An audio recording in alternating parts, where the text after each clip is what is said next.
خوش آمدید، ایک بار پھر آپ کی خدمت میں حاضر ہیں ٹی وی ون سے براہ راست عشق رمضان ٹرانسمیشن کے ساتھ۔ اب چلتے ہیں اس سیگمنٹ کی جانب جس میں علماء کرام ہمارے ساتھ ہوتے ہیں، خاص موضوع ہوتا ہے، وقت مختصر ہوتا ہے لیکن کوشش کرتے ہیں اس سے حاصل گفتگو ہو۔ سیگمنٹ کا نام ہے عالم ٹائم۔ یا رسول اللہ کر دیں ہم غلاموں پہ کرم، آپ شاید ہیں خفا ہو جائے راضی۔ موجود ہے ہمارے ساتھ آپ کے ہمارے ہم سب کے محترم و مکرم حضرت علامہ سید مظفر شاہ قادری صاحب۔ السلام علیکم شاہ وعلیکم السلام۔ اور ان کے ساتھ موجود ہیں، بہت ہی خوبصورت انداز میں گفتگو کرتے ہیں، حضرت علامہ مفتی محمد اسحاق مدنی صاحب۔ آپ کو بھی السلام علیکم۔ اور بائیں ہاتھ پہ موجود ہیں آپ کے ہمارے ہم سب کے پسندیدہ حضرت علامہ مفتی محمد شاہد مدنی صاحب۔ آپ کو بھی السلام علیکم۔ آپ تینوں معزز علماء کرام کا شکریہ کہ آپ تشریف لائے۔ آج ہمارا موضوع ہے عبادت کی اہمیت، اور اس موضوع پہ گفتگو ہم کچھ اس طرح سے کریں گے کہ ایک تو عبادت کی اہمیت کے بارے میں ذرا علماء کرام سے پوچھیں گے کہ وہ کیا چیز ہے جو تخلیق انسانی اور عبادت کے درمیان ایک تعلق کو ظاہر کرتی ہے اور بناتی ہے اس تعلق کو۔ ساتھ ہی رزق حلال کو بھی عبادت کہا گیا، اس پر بھی گفتگو کریں گے، اور حلال رزق کمانے کے لیے جو وقت دیا جاتا ہے اسے بھی عبادت میں شامل کیا گیا۔ ساتھ ہی زکوٰۃ، خیرات، فطرات، ان کو عبادت، نماز، روزہ، حج، زکوٰۃ، ان کو عبادت کہا گیا۔ ان سب میں فرق کیا ہے اور عبادت کی عادت کس طرح سے ڈالی جا سکتی ہے، اس پہ گفتگو کریں گے۔ پہلے تمہیداً گفتگو کرتے ہیں کہ عبادت کا معنی و مفہوم کیا ہے اور تخلیق انسانی سے اس کا کیا تعلق ہے۔ جی شاہ صاحب۔ بسم اللہ الرحمن الرحیم، رب اشرح لی صدری ویسر لی امری واحلل عقدۃ من لسانی یفقہوا قولی۔ بڑا محبوب اور بڑا مقصود موضوع آج آپ نے رکھا ہے، عبادت کی اہمیت۔ زندگی آمد برائے بندگی، زندگی آمد برائے بندگی، زندگی بے بندگی شرمندگی۔ اللہ نے زندگی اسی لیے عطا فرمائی ہے کہ اللہ کی بندگی کی جائے اور اس کے احکام کو قبول کیا جائے۔ اور بہت اچھی تمہید آپ نے باندھی، میں آپ کو خراج تحسین پیش کرتا ہوں، دعا کرتا ہوں جزاک اللہ، کہ آپ نے جو یہ لفظ کہا کہ بندے اور خالق کے درمیان ایک رابطہ، تو یقیناً یہی حقیقت میں عبادت ہے کہ بندہ اپنے رب سے کس طرح رابطہ کر سکتا ہے اور وہ رابطے کا طریقہ کیا ہے۔ عبادت کے کئی معنی، اگر فقہا کے قریب آتے ہیں تو فقہا اس کا ایک معنی بیان کرتے ہیں، متکلمین آتے ہیں جو عقائد پہ بحث کرتے ہیں وہ ایک معنی بیان کرتے ہیں، صوفیہ اس کا ایک معنی بیان کرتے ہیں، لیکن اس کا معنی کھل جاتا ہے اس کے لغوی معنی سے، کیونکہ لغوی معنی کی مطابقت ہر جگہ پر ہوتی ہے۔ تو امام شریف الدین جرجانی علیہ الرحمہ نے اس کا معنی التعریفات میں بڑا اچھا کیا اور مقصود معنی کیا اس کا، فرمایا اقصی غایت الخضوع والتذلل، انتہائی درجے کی تعظیم اور انتہائی درجے کی انکساری کا نام عبادت ہے۔ واہ واہ۔ انتہائی درجے کی تعظیم اور انتہائی درجے کی عبادت کا نام، انتہائی درجے کی تعظیم اور انتہائی درجے کی انکساری کا نام عبادت ہے۔ یعنی آپ دیکھیے آپ کے بدن کے اندر سب سے تکریم والی چیز کیا ہے، عزت والی، وہ آپ کی پیشانی ہے، تو یہ آپ لے جا کر اللہ کے سامنے رکھ دیتے ہیں، تو یہ انتہائی درجے کی تعظیم کی جگہ تھی، واہ واہ۔ اور یہ انتہائی درجے کا اظہار تعظیم، تو لہٰذا جو اس کا مستحق ہے وہ اللہ رب العالمین جل وعلا کی ذات ہے، ایک بات۔ پھر انتہائی درجے کی تعظیم کا وہی مقصد ہو سکتا ہے کہ جو ہمارا خالق و مالک ہو، جس سے ہماری تمام زندگی کی سہولیات وابستہ ہو، وہ اللہ رب العالمین کے ساتھ، کیونکہ وہی مؤثر حقیقی ہے۔ جو مؤثر حقیقی ہوگا وہی واجب الوجود ہوگا، اور جو واجب الوجود ہوگا وہی مؤثر حقیقی ہوگا، اور وہی لائق تعظیم کی منتہا پر ہوگا، ایک بات۔ اچھا، یہ تو اس کا لغوی معنی، اب اسی کے تحت ساری چیزیں گھومتی ہے۔ عبادت کا معنی اب آگے آ کر آپ فقہا کی طرف آ جائیں، صوفیہ کی طرف آ جائیں، علم کلام کی طرف آ جائیں، سب میں یہ دائر ہے، یعنی یہ عبادت کی تعریف گھومتی ہے۔ فقہا یہ کہتے ہیں کہ جی اللہ رب العالمین کے احکام کی پابندی کرنا، یہ عبادت ہے۔ صحیح۔ متکلم کہتے ہیں کہ جو اللہ رب العالمین جل وعلا نے جو نظریات اور عقائد بیان فرمائے، ایمان لے آنا، ٹھیک ہے نا۔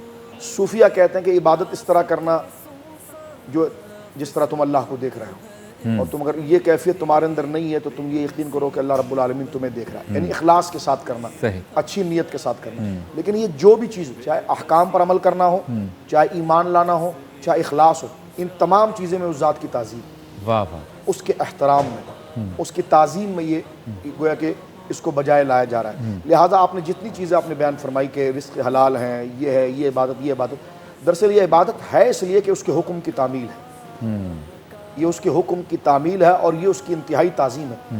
انتہائی تعظیم کا ایک معنی حضرات صوفیہ نے بڑا زبردست چھیڑا ہے، اور انتہائی تعظیم کو یہ سمجھایا کہ آپ کی خواہش کچھ نہ رہے، سب اس کی مرضی رہے۔ واہ واہ واہ، یہ ہے انتہائی تعظیم۔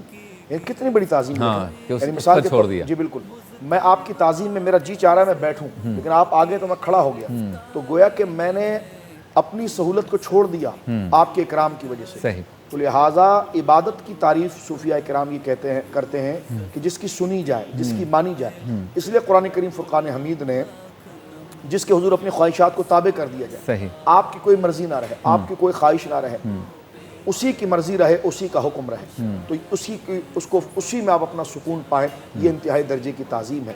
یعنی اسی کو دیکھنا سکون ہو، اسی کی سننا سکون ہو، صحیح، اسی کی بات ماننا سکون ہو، اسی کے طریقے پر چلنا سکون ہو، تو یہ انتہائی درجے کی تعظیم ہی کا ایک گویا کہ اصل مظاہرہ ہے۔ صحیح، قرآن کریم نے ذکر کیا ہے کہ وہ احبار جو یہود تھے، فرمایا کہ انہوں نے اللہ کے مقابلے میں خدا بنا لیے تھے، اربابا من دون اللہ، اللہ کے مقابلے میں انہوں نے رب بنایا۔ صحیح، یہاں پر ہمارے محدثین لکھتے ہیں کہ اللہ کے معاملے میں رب بنایا، اس کا کیا معنی ہے؟ معنی یہ ہے کہ آنکھ بند کر کے جس کی سننی ہے، لیفٹ رائٹ نہیں دیکھنا، سفید و سیاہ نہیں دیکھنا، آنکھ بند کر کے جس کی بات کو فالو کرنی ہے، وہ اللہ رب العالمین کے ساتھ۔ واہ، انہوں نے یہ درجہ ان کو دے دیا تھا، تو لہٰذا اس کا مطلب یہ ہوا کہ عبادت ہے اصل میں محبت سے، تو تعظیم بغیر محبت کی نہیں، تو یہ انتہائی درجے کی خود سپردگی ہے۔ واہ قُلْ إِنَّ واہ، الصَّلَاةِ وَنُسُكِي وَمَحْيَايَ وَمَمَاتِي لِلَّهِ رَبِّ الْعَالَمِينَ۔ کیا بات، حبیب آپ کہہ دیجئے قُلْ إِنَّ الصَّلَاةِ میری نماز، قُلْ إِنَّ الصَّلَاةِ وَنُسُكِي میری قربانی، قُلْ إِنَّ الصَّلَاةِ وَنُسُكِي وَمَحْيَايَ وَمَمَاتِي میرا زندہ رہنا، میرا مرنا، سب اللہ رب العالمین جل وعلا کے لیے۔ تو گویا کہ اپنی خواہش کچھ نہ رہے، اس کی مرضی کو اپنے اوپر رکھنا اور اس کی مرضی کو اپنی خواہش بنانا، یہ صوفیہ کے نزدیک یہ عبادت کی تعریف ہے، اور یہ اسی لغوی تعریف کی مطابقت ہے کہ انتہائی درجے کی تعظیم جس کی جائے گی وہ معبود کو۔ کیا بات ہے۔ آپ سے ملاقات ہوتی ہے مختصر سے وقفے کے بعد۔ اللہ کی رضا بس بندوں سے پیار میں ہے، اللہ کی رضا بس بندوں سے پیار میں ہے۔ خوش آمدید، ایک بار پھر آپ کی خدمت میں حاضر ہیں اور عالم ٹائم میں ہم موجود ہیں۔ گفتگو ہو رہی ہے عبادت کے معنی مفہوم پر اور اس کی اہمیت پر۔ مفتی شاہد صاحب ذرا یہ بتائیے کہ رزق حلال کو بھی عین عبادت کہا گیا، اور یہ تو ہماری کرنسی نوٹ پہ بھی لکھا ہوا ہے۔ تو ایک بندہ کاروبار کر رہا ہے، دکان پہ بیٹھا ہوا ہے یا ریڑھی پر ہے، ناپ تول کر رہا ہے، سیب بیچ رہا ہے، کیلے بیچ رہا ہے، فروٹ سبزی بیچ رہا ہے، وہ عبادت کیسے کر رہا ہے؟ اس کے بارے میں ذرا بتائیے۔ بسم اللہ الرحمن الرحیم، هو القادر هو الحق هو المعین۔ عبادت کے لفظی معنی کے حوالے سے قبلہ شاہ صاحب نے خوبصورت گفتگو فرمائی کہ غایت التذلل یعنی عاجزی اور انکساری کی جو انتہا ہے اسے عبادت کہا جاتا ہے۔ اور جب ہم لفظ عبادت کا ذکر کرتے ہیں تو جس کی تعظیم کی جا رہی ہے اسے معبود جانتے ہوئے تعظیم کرنا عبادت کہلاتا ہے۔ ٹھیک، اور اہل اسلام بجز خدا کے، بجز رب لم یزل کے کسی کو معبود نہیں مانتے، صحیح، تو ہم اس کی عبادت کرتے ہیں، اور جو کہ بنیاد ہے۔ اور قرآن میں فرمایا گیا کہ وما خلقت الجن والانس الا لیعبدون، کہ ہم نے جن و انس کو صرف اپنی عبادت کے لیے پیدا فرمایا۔ یہاں پر یہ بات بھی ملحوظ نگاہ رہے کہ ہم عبادت کے محتاج ہیں کہ ہم اللہ کی عبادت کریں، اللہ تعالی ہماری عبادت کا محتاج نہیں، وہ غنی ہے، ہم اس کی عبادت کے محتاج ہیں، ورنہ اس کی عبادت کرنے والے اربوں کی تعداد میں فرشتے موجود ہیں، حشرات ہیں، دیگر مخلوقات ہیں۔ اب جب ہم عبادت کرتے ہیں تو اللہ کی جو انوار و تجلیات ہیں ان کا ظہور ہمارے قلب میں ہوتا ہے، اور جب اس کا ظہور ہمارے قلب میں ہوتا ہے تو روحانیت ملتی ہے، نورانیت ملتی ہے، ذوق ملتا ہے، اور سب سے بڑھ کر معرفت ملتی ہے۔ اور معرفت یہ اتنی بڑی نعمت ہے کہ اگر مل جائے تو پھر آپ کو عبادت کی طرف بلانا نہیں پڑتا، بلکہ آپ جبلی طور پر، فطری طور پر اور جسے ملکتن کہا جاتا ہے کہ تصدر عنہ الافعال بسہولت، کہ آپ سے جو عبادت کا صدور ہو رہا ہے وہ طبعی طور پر سہولت کے ساتھ ہو رہا ہوتا ہے۔ اور جب معرفت مل جاتی ہے تو وہ کسی نے بہت اچھی بات کہی، مجھے پسند آئی، کہ جاہلوں میں عالم چپ رہتا ہے، عالموں میں عارف چپ رہتا ہے، واہ واہ اور عارفین میں عاشق چپ رہتا ہے، واہ واہ، چونکہ وہ معرفت رکھتا ہے۔ صحیح۔ اب وہ جو عبادت بالمعرفت ہے اس کا ایک اپنا ذوق ہے، اس کا ایک اپنا شوق ہے، اور پہلے بھی یہ ہوا کرتا تھا کہ جب لوگ صوفیاء کے پاس آتے تھے، جو ہمارا خانقاہی نظام تھا، حضور غوث اعظم کی بارگاہ میں آئے، خواجہ غریب نواز معین الدین چشتی اجمیری رحمہ اللہ کی بارگاہ میں آئے، تو آپ جو ہمارے اسلاف رحمہم اللہ تھے، یہ ان لوگوں کو اللہ کی معرفت اور عبادت کی طرف لاتے تھے۔ آپ سیرت اٹھا کے دیکھیں کہ جو شخص آتا تھا کہ جی میں نے آپ کی بیعت کی ہے، تو اسے نوافل پہ لگا دیتے تھے، چلو جی پوری رات نفل پڑھو۔ اب وہ نفل بھی پڑھ رہا ہے، صاحب سلسلہ توجہ بھی فرما رہے ہیں، اس توجہ سے وہ معرفت حاصل ہو رہی ہے اور ذوق مل رہا ہے۔ جب ایک بار اس لذت عبادت کو وہ چکھ لیتا تھا تو پھر دنیا پوری بن سنور کے بھی اس کے سامنے آ جاتی تھی، نہیں بلا پاتی تھی۔ آج ہمارے ہاں اگر ہمیں فقدان نظر آتا ہے، کمی نظر آتی ہے، تو اس کی وجہ یہ ہے کہ ہم سب عبادات کر رہے ہیں، مثال کے طور پر سب نمازیں پڑھ رہے ہیں، تراویح پڑھ رہے ہیں، روزہ رکھ رہے ہیں، زکوٰۃ دے رہے ہیں، حاجی ہیں، معتمر ہیں۔ سوال یہ ہے کہ کیا آپ نے ذوق عبادت کو پایا ہے آج؟ اللہ اللہ، کیا آپ کا سجدہ وہ سجدہ ہے جو اللہ کی ذات کی طرف توجہ کرتے ہوئے، اس کی رحمت کی طرف اور اس کی صفات کی طرف توجہ کرتے ہوئے ہو؟ اس عبادت کو اور اس ذوق کو آج کی ہماری نئی نسل میں پیدا کرنا یہ بہت اہم ہے، بہت اہم ہے۔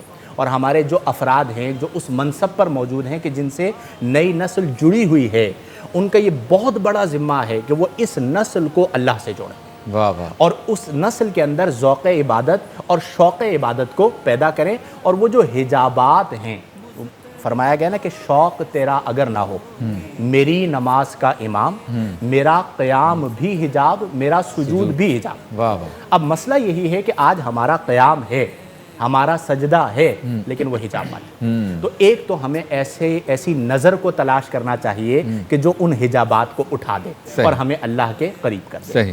دوسری بات جو آپ نے پوچھا کہ تجارت کرنا، جاب کرنا، نوکری کرنا، مال بیچنا، یہ جتنے امور ہیں یہ ہمارے دین کا حسن ہے، حسن اسلام ہے، اور یہ اسلام کے حق ہونے کی دلیل بین ہے کہ جس نے حسن نیت کے ساتھ احکام اسلام کے مطابق تجارت کو بھی عبادت بنا دیا۔ واہ واہ، اب دیکھیں نبی کریم علیہ افضل الصلاۃ والتسلیم فرماتے ہیں کہ الکاسب حبیب اللہ، نبی کریم صلی اللہ علیہ وسلم فرما رہے ہیں کہ جو کسب حلال کرنے والا ہے وہ اللہ کا محبوب ہے۔ واہ واہ، یعنی عبادت صرف نماز نہیں ہے، عبادت صرف روزہ نہیں ہے، عبادت صرف حج نہیں ہے، بلکہ اگر احکام اسلام کے مطابق تجارت ہے تو وہ تجارت بھی عبادت ہے۔ کیا بات ہے، سبحان احکام اسلام کے مطابق آپ نوکری کر رہے ہیں، جاب کر رہے ہیں، وہ جاب کرنا بھی عبادت ہے۔ گویا کہ مومن کی زندگی ایسی ہے کہ اس کی ہر جہت، اس کی ہر سمت، اس کی زندگی کا ہر پہلو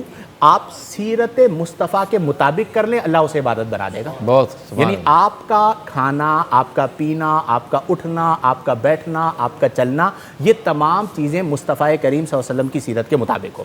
اب جو بات میں اس بات کو ایک اور بات سے جوڑ رہا ہوں کہ ہم نے کہا عبادت ذوق کے ساتھ، آپ مجھے بتائیے کہ جب کھانا حرام ہو، پینا حرام ہو، پہننا حرام ہو، یتیموں کا مال، مسکینوں کا مال، غریبوں کا مال تلف کر رکھا ہو، غصب کر رکھا ہو، چوری کر رکھا ہو، کرپشن ہو، رشوت ہو، اور پھر آپ کہیں کہ ہمیں ذوق عبادت نہیں ملتا، تو کیسے ملے گا؟ اللہ، کیونکہ اصل یہ ہے کہ آپ جو کھا رہے ہیں، صوفیہ کیا کہا جاتا ہے؟